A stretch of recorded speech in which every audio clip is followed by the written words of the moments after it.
முருகா.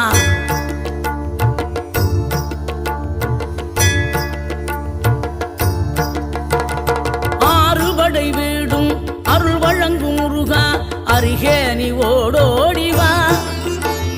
மூவிரண்டு முகம் சொலிக்க ஆறிரண்டு கரங்களுடன் ஆதரவு தர ஓடிவா. ஆறுபடை வீடும் அருள் வழங்கும் முருகா, அருகே நீ ஓடோடிவா. மூவிரண்டு முகம் சொலிக்க ஆறிரண்டு கரங்களுடன் ஆதரவு தர ஓடிவா. ஈசன் மகனே என்னை காக்க இங்க உனையன்றி வேறாரையா. நெஞ்சார நான் நினைக்க பஞ்சாமிர்தம் கொடுக்கும் ஒரு தெய்வம் நீதானையா. ஒரு தெய்வம்